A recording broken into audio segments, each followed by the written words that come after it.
Bienvenue sur Musulman en chemin, le podcast qui t'accompagne à cheminer vers Allah, te connaître, t'apprécier pour une vie épanouie ici-bas en préparant l'au-delà. Je suis Amina Zamoun, ingénieure, coach professionnelle, étudiante en sciences islamiques et ici ta coach musulmane qui t'aide à prendre soin de toi et de ta foi. Ça te dit ? Alors c'est parti !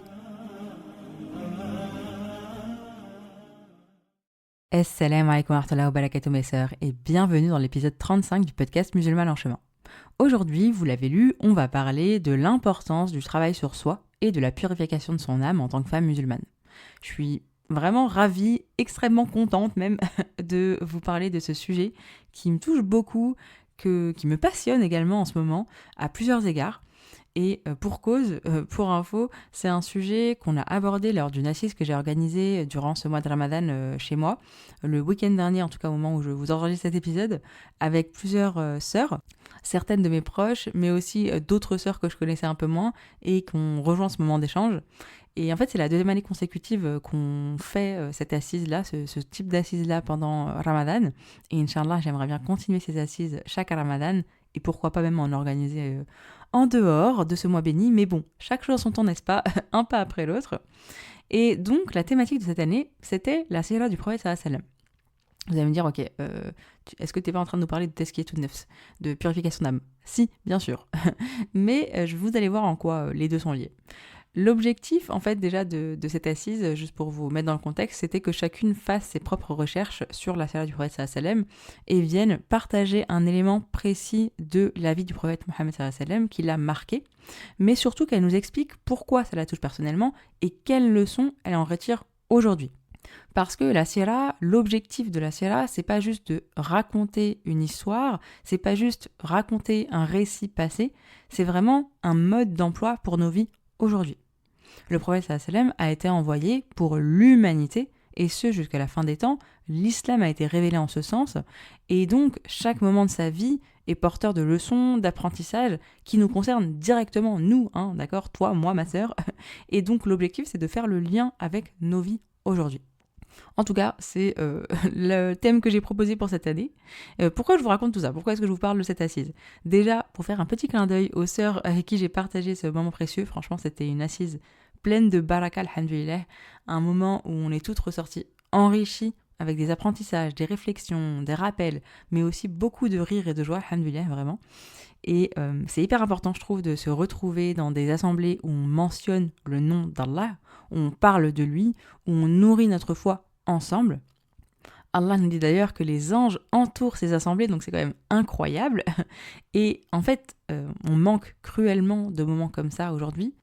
Et plutôt que de se retrouver entre sœurs pour discuter de sujets parfois futiles, voire avoir des discussions qui déplaisent à Allah, bonjour la médisance parfois, n'est-ce pas ? Prenons le temps de remettre Allah au centre de nos échanges. Et franchement, on s'en portera toutes mieux. Et je vous dis tout ça, non pas pour vous dire, regardez, j'ai organisé une assise spirituelle, non pas du tout. Au contraire, j'essaye de préserver mon intention. Et on va parler d'ailleurs d'intention dans cet épisode, mais je vous en parle surtout pour vous inspirer, vous aussi, à faire de même, Inch'Allah. Parce que moi-même, j'ai été inspirée par d'autres sœurs qui font ce type d'événements, régulièrement d'ailleurs, et encore une fois, ces moments, ils sont précieux et on en a extrêmement besoin. Donc, si vous en avez la possibilité, n'hésitez pas à créer ces événements, ces environnements. Entourez-vous de sœurs qui vous rappellent Allah. Soyez aussi cette personne qui initie des moments de rappel, de spiritualité, où on remet Allah au centre, parce que si on attend toujours que ce soit les autres qui initient ces moments, on fait rien en fait. Et au final, c'est dans ces moments-là qu'on se sent réellement nourri, qu'on avance et qu'on renforce notre lien à Allah. Ceci étant dit, j'espère déjà gratter des hasanat via celles qui vont, Inch'Allah, mettre en place des assemblées pour parler d'Allah, tout comme celles qui vraiment m'ont permis de le faire, et donc en chope certainement au passage, et alhamdoulilah, vraiment, cercle vertueux. Et du coup, tout comme je l'ai fait ce week-end, avant de vous parler de l'épisode de la sira du prophète sallallahu alayhi wa sallam que j'ai choisi, j'ai envie de poser le cadre, de vous expliquer pourquoi est-ce que j'ai choisi ce sujet, et en quoi il est essentiel pour notre cheminement. Donc, oui, je pense que vous l'avez compris, on va lier purification de l'âme et sira du prophète sallallahu alayhi wa sallam, et vous allez voir plein d'autres choses. Si vous me connaissez un petit peu, que vous avez l'habitude d'écouter ce podcast, vous savez que j'accorde une grande importance au travail sur soi, à l'introspection. C'est d'ailleurs l'objectif de ce podcast, du coaching également, de vous accompagner dans votre introspection, votre connaissance de vous, pour atteindre vos objectifs en remettant Allah au centre. Et donc, on pourrait parler de développement personnel, mais dans une dimension spirituelle, où on remet encore une fois toujours Allah au centre. Et comme je le disais d'ailleurs dans l'épisode 1, où je parlais de dev perso, le développement personnel n'a rien inventé, mais a surtout enlevé l'élément le plus essentiel dans l'équation, Allah. Et ça, c'est extrêmement problématique pour nous, n'est-ce pas ? Parce que, en réalité, ce travail d'introspection rejoint totalement ce qu'Allah nous demande, c'est-à-dire nous élever vers al-ihsan, l'excellence, nous améliorer intérieurement, mais également extérieurement, dans nos comportements, dans nos relations, etc. Et avant d'aller plus loin, je pense que c'est important et même essentiel de revenir à cette notion fondamentale en islam qui est al-ihsan, le plus haut degré de foi après l'islam et l'iman. Et le prophète sallallahu alayhi wa sallam nous a permis d'avoir une définition de al-ihsan dans le célèbre hadith de Jibril, où Jibril alayhi salam est venu sur terre sous forme humaine et a posé certaines questions au prophète sallallahu alayhi wa sallam et nous a permis d'apprendre notre religion. Je vous inviterai à le lire en entier. Là, je vais vous lire juste la partie où on a la définition de l'ihsan. Et donc, le prophète sallallahu alayhi wa sallam nous indique que l'ihsan, c'est d'adorer Allah comme si tu le voyais, car même si tu ne le vois pas, lui te voit. Donc je répète parce que c'est super beau et important. Al-ihsan, c'est d'adorer Allah comme si tu le voyais, car même si tu ne le vois pas, lui te voit. N'hésitez pas à faire pause et méditer sur cette incroyable définition, vraiment. Et donc, al-ihsan, c'est la recherche de l'excellence spirituelle, de l'excellence tout court, parce qu'on sait que tout est un acte d'adoration quand on y met l'intention. C'est l'effort de constamment purifier son cœur, d'améliorer son comportement, d'être sincère avec Allah. Et c'est là qu'intervient la tazkiyatun nafs, donc la purification de l'âme. Parce que atteindre al-ihsan, l'excellence, c'est pas juste, encore une fois, une amélioration extérieure, donc ce n'est pas seulement prier plus, jeûner plus, faire plus de bonnes actions, etc. C'est un travail intérieur, sur nos intentions, sur nos pensées, sur nos désirs, afin que tout ça, ça soit en accord avec ce qu'Allah attend de nous. Encore une fois, l'ihsan, c'est adorer Allah comme si tu le voyais, car même si tu ne le vois pas, lui te voit. Et pour également donner une définition de la purification de l'âme, je vais reprendre la définition que donne Mohamed Minta dans le livre Cheminer vers Dieu, qui est un livre absolument incroyable que je vous recommande vivement. Et d'ailleurs, lui-même, c'est une définition qu'il a repris de savants, parce qu'en fait, dans ce livre-là, il condense beaucoup d'apprentissages de beaucoup de savants qui sont à la base faits en langue arabe, et en fait il a pas mal vulgarisé tout ça et on a fait un livre qui est là pour nous en fait. D'ailleurs, Mohamed Minta est un contemporain, donc c'est super intéressant de voir comment il nous apporte aussi toutes ces sciences au vu de notre monde d'aujourd'hui. Et donc je vous disais, si je reprends donc la phrase de Mohamed Minta dans son livre, il nous indique qu'il s'agit de purifier l'âme des tendances au mal et au péché, et de développer en elle la tendance naturelle au bien, l'amenant ainsi à la vertu et la faisant parvenir au degré de l'excellence, al-ihsan. Donc vous voyez là, on voit bien déjà le lien entre purification de l'âme et al-ihsan. On voit aussi qu'il nous parle d'une âme qui a des tendances au mal, au péché, et aussi d'une tendance naturelle au bien. Et on va en parler justement des différents états de l'âme. Avant tout, j'ai envie de vous lire quelques versets du Coran où Allah nous rappelle à quel point ce travail de purification de l'âme est important et même indispensable. En plus, c'est dans une sourate qu'on a tendance à lire si on a l'habitude de lire le Coran, parce que c'est une des petites sourates, voire certaines la connaissent même déjà. Et pour autant, je vous avoue que moi, j'avais jamais tilté sur cette information très, très importante. Donc c'est sourate Shams, donc la sourate 91, et je vais vous lire les premiers versets, et vous allez voir, je vous le dis d'ailleurs en avance, dans les premiers versets, Allah jure, d'accord ? Et quand Allah jure, c'est important. Déjà, si Allah jure une fois, c'est important. Et là, il va jurer, non pas une fois, mais 7 fois. Donc c'est vraiment très important, n'est-ce pas ? Je vous lis déjà les 7 premiers versets, et ensuite on va faire un focus sur les 2 versets suivants. Donc, Bismillahirrahmanirrahim. Par le soleil et son premier éclat, par la lune quand elle lui succède, par le jour quand il éclaire le monde, par la nuit quand elle l'obscurcit, par le ciel et son édification, par la terre et son nivellement, par l'âme et celui qui l'a façonné harmonieusement. Donc là, j'ai lu les 7 premiers versets, donc dans le sens, bien entendu, hein, en arabe, c'est encore beaucoup plus intéressant et beau. Et donc, vous voyez, déjà, Allah a juré 7 fois, et il a même parlé déjà de l'âme et celui qui l'a façonné harmonieusement, donc, bien entendu, Allah. Et maintenant, je vais vous lire les 3 versets suivants, en fait, le 8, 9 et 10, dans le sens. Et qui lui a inspiré son libertinage et sa piété. En vérité, l'homme qui purifie son âme sera sauvé, et celui qui la corrompt sera réprouvé. Donc là, si je résume, 7 premiers versets où Allah jure, d'accord ? Encore une fois, lorsqu'il jure une fois, c'est important, il faut qu'on soit attentif, d'accord ? On doit être attentif tout le temps quand on lit le Coran, mais vraiment, quand il jure, c'est que c'est important. Et là, il jure 7 fois, donc c'est très important. Et ensuite, qu'est-ce qu'il nous indique ? En vérité, l'homme qui purifie son âme sera sauvé, et celui qui la corrompt sera réprouvé.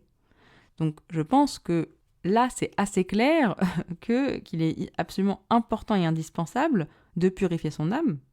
Et d'ailleurs, juste avant, il nous précise que là, celui qui nous parle et qui nous dit que c'est important, c'est lui, Allah, qui nous a créés, qui a créé cette âme, qui a façonné cette âme harmonieusement. Donc Allah, il nous connaît. Il sait comment il nous a créés. Il sait comment il a créé cette âme harmonieusement. Et cette âme a donc une part de libertinage et de piété.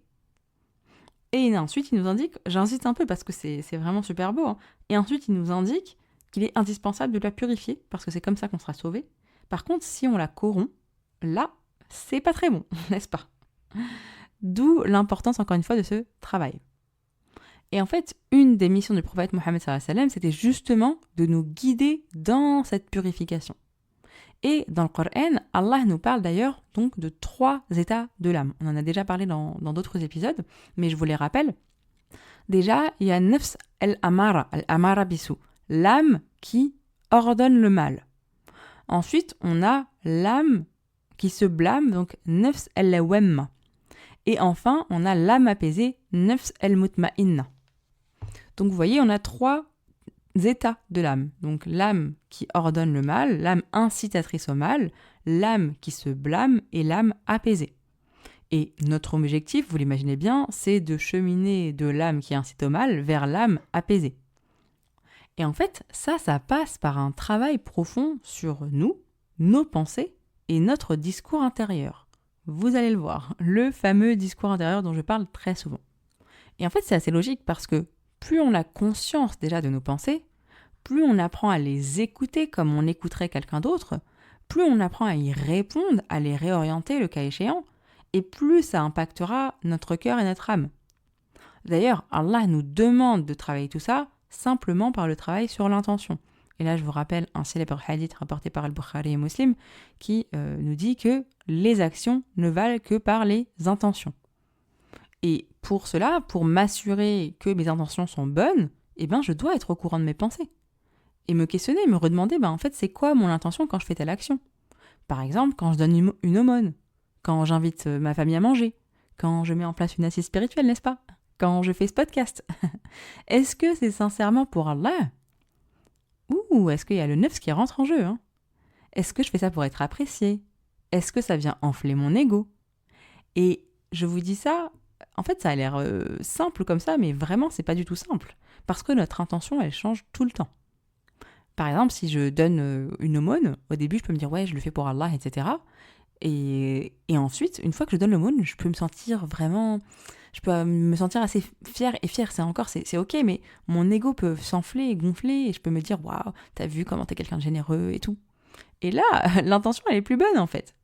Donc, vous voyez comment l'intention, elle peut vite changer. Et encore une fois, c'est pas un travail facile, et d'ailleurs, c'est pas moi qui le dis. Là encore, je vais reprendre mon petit livre, Cheminer vers Dieu, où il y a la parole de plusieurs savants, de plusieurs anciens qui parlent par rapport à l'intention. Et donc, je vais vous lire un peu une partie de cette page avec les dires de certains anciens, certains savants. Donc, on en a un qui nous dit « Je n'ai pas été confronté à plus grande difficulté que de perfectionner mon intention, car elle varie sans cesse. » Un autre qui nous dit « Il est plus difficile de purifier son intention que de fournir de longs efforts. » Un autre qui nous dit « Rien n'est plus difficile pour l'âme que de se vouer sincèrement à Dieu, car cela n'apporte aucune satisfaction à ses patients. Et enfin, je vous en partage un quatrième, mais il y en a plein d'autres. La chose la plus ardue ici-bas est de vouer son intention à Dieu seul. Combien je lutte pour faire disparaître l'ostentation de mon cœur, elle semble toujours ressurgir sous une autre forme. Waouh, subhanallah. Moi, c'est un passage de ce livre qui m'a profondément marquée parce que déjà, j'ai été marquée, touchée par l'honnêteté d'admettre ça. On est d'accord que c'est pas facile. C'est vraiment pas facile de se dire, en fait, mon intention, elle change tout le temps, je suis touchée par l'ostentation, etc. Mais en même temps, c'est nécessaire. Parce que comment est-ce que je peux m'améliorer si je l'admets pas ? Et dans une société qui prône le fait d'être parfait, bah là, ces personnes plus pieuses que nous, en fait, reprennent leurs conditions humaines, c'est-à-dire le fait d'être imparfait, et comme Allah les a créés. Et donc, je vous disais, ils l'admettent déjà à eux-mêmes, sinon, compliqué de travailler sur quelque chose qu'on ne veut pas admettre.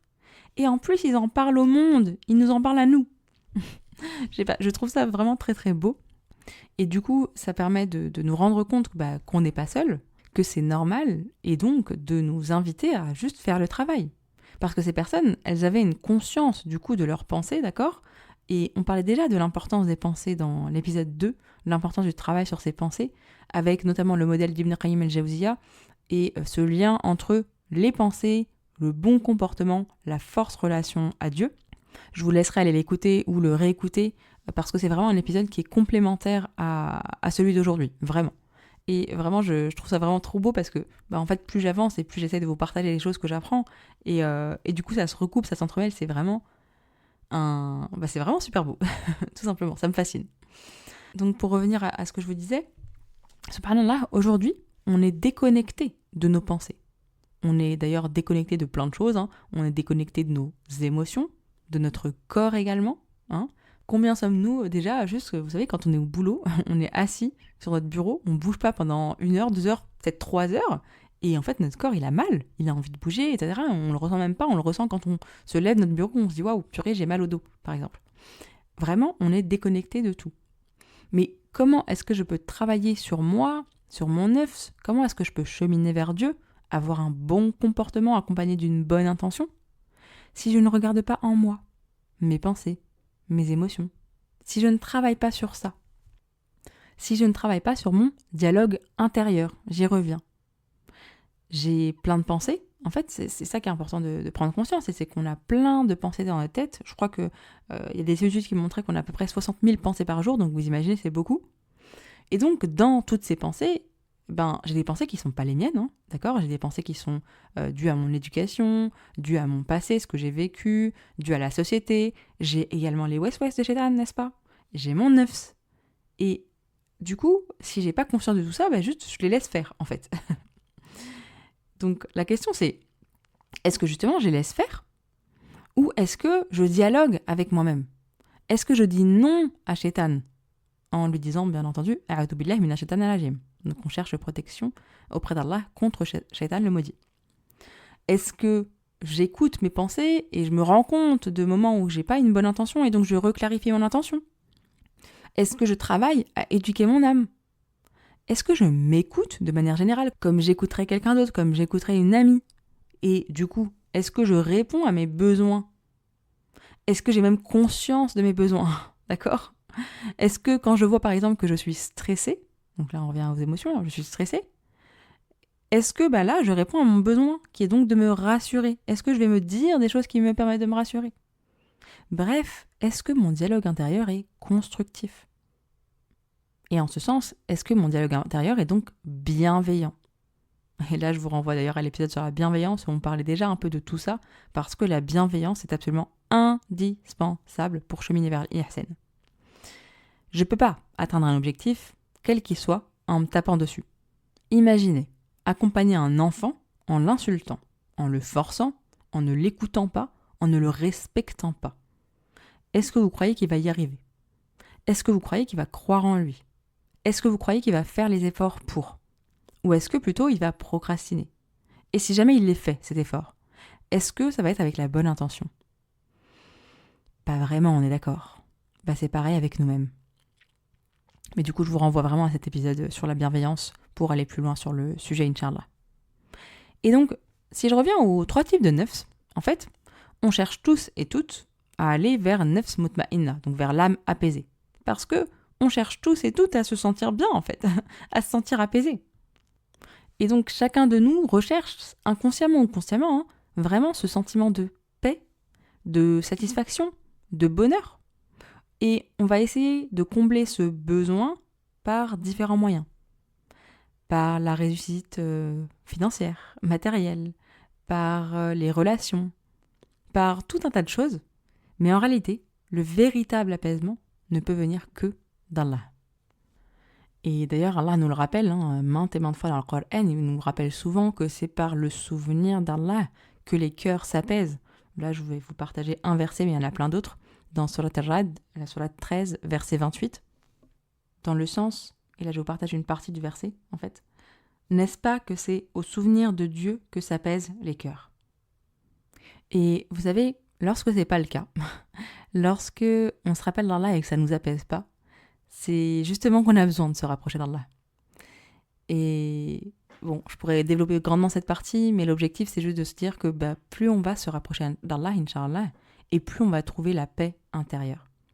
Et cette paix intérieure, attention, ça signifie pas qu'on est au paradis, d'accord? Ça signifie pas l'absence d'épreuves, mais plutôt la capacité à affronter ces épreuves avec sérénité en plaçant notre confiance totale en Allah. Et juste pour rassurer mes sœurs qui se disent peut-être qu'elles en sont loin de cet état apaisé, qu'elles ne sont pas encore dans cette phase où elles font sincèrement confiance en Allah, sachez que la confiance, ça se crée, d'accord? Ça prend du temps à se créer. On en parlait d'ailleurs dans les épisodes sur la confiance, donc c'est les épisodes 5 et 6 de mémoire. Donc n'hésitez pas à prendre le temps, mes sœurs, un pas après l'autre, Inch'Allah.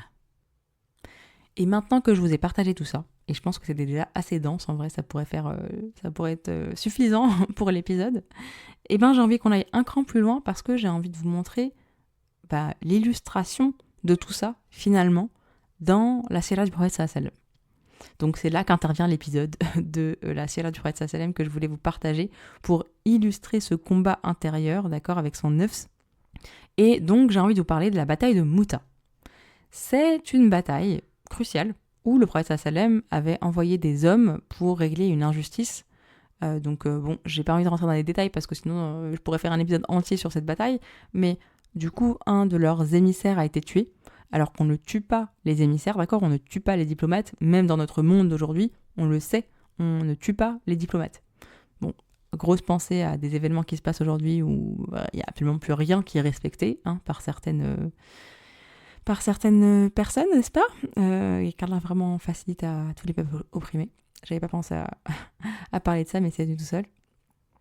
Et donc vous voyez qu'à ce moment-là, donc je reviens à la bataille de Mouta, donc juste avant, il y a donc un diplomate, un émissaire qui a été tué, et donc justice devait être faite. Parce qu'en tant que khalifa sur terre, je vous renvoie aux épisodes aussi sur qu'est-ce qu'on vient faire sur terre, quel est notre rôle sur terre. C'est un des premiers épisodes que j'ai fait, je crois.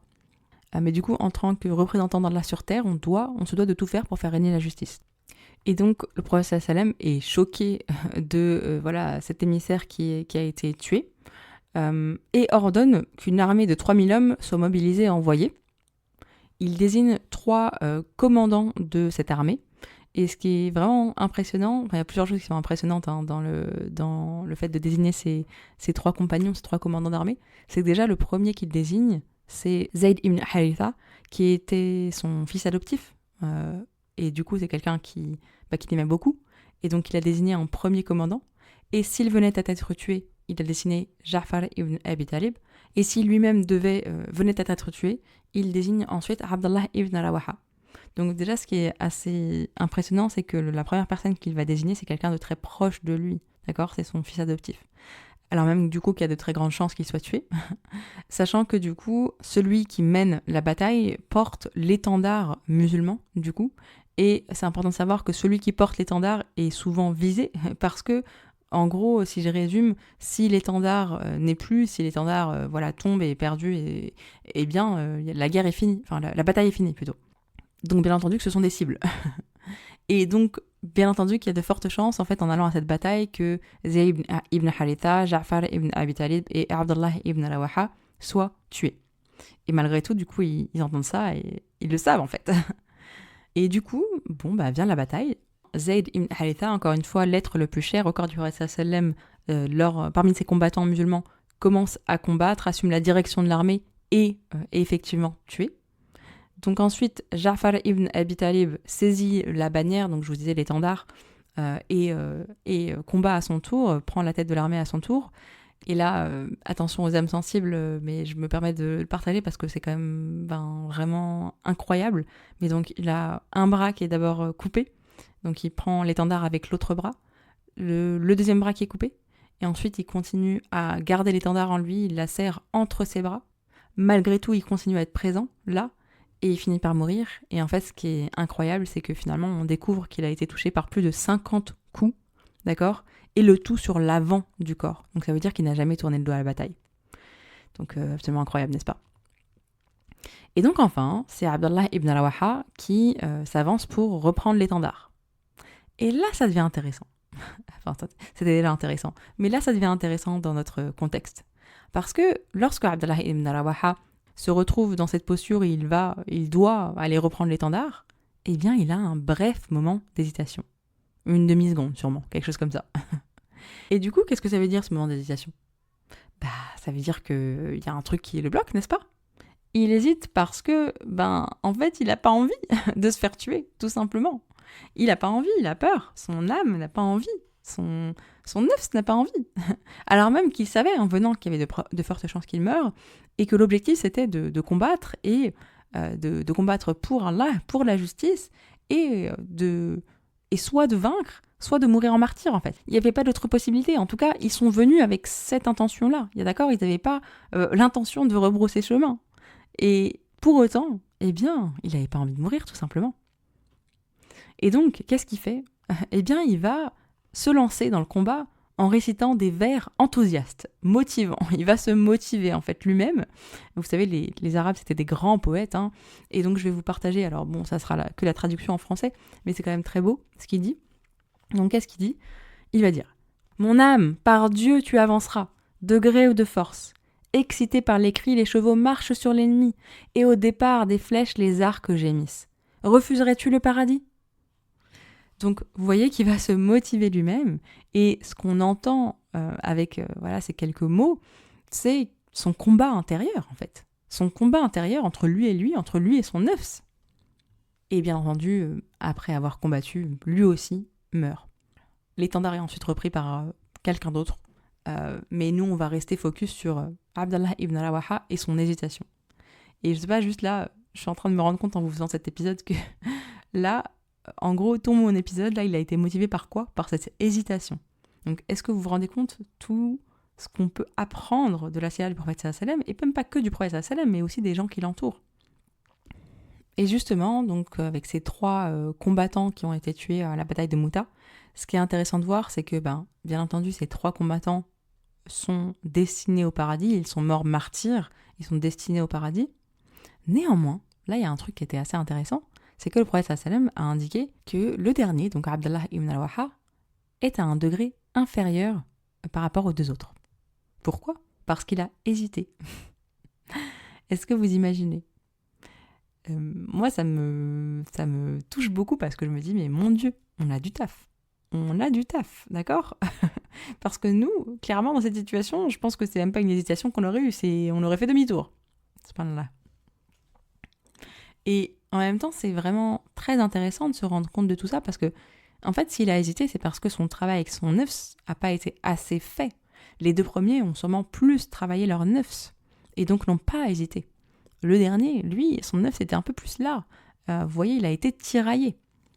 Et je pense qu'on ne peut que se reconnaître en Abdullah ibn Rawaha. Et ça me fait penser à une intervention de Nouman Ali Khan, que j'ai été voir l'année dernière. Il a fait une intervention sur Paris qui était vraiment très bien. Donc n'hésitez pas à vous tenir informé de ses prochaines interventions, Inch'Allah. Et du coup, il a fait une intervention sur Youssouf, alayhi salam, où il nous parlait du fait que lui, Nouman, du coup, se sentait plus proche des frères de Youssouf, alayhi salam, donc de ses frères jaloux, que de Youssouf avec son comportement exemplaire. Et en fait, ça m'a marqué ce qu'il a dit à ce moment-là, parce que je me dis, oui, c'est vrai que les prophètes, bien entendu, ce sont nos modèles, et eux-mêmes ont des défauts d'ailleurs, et c'est très intéressant ça nous permet aussi de nous rapprocher d'eux. Ils ont aussi des familles particulières, ils ont tout un tas de choses qui font qu'on peut se reconnaître en eux, mais on peut aussi se reconnaître en leur entourage, d'accord ?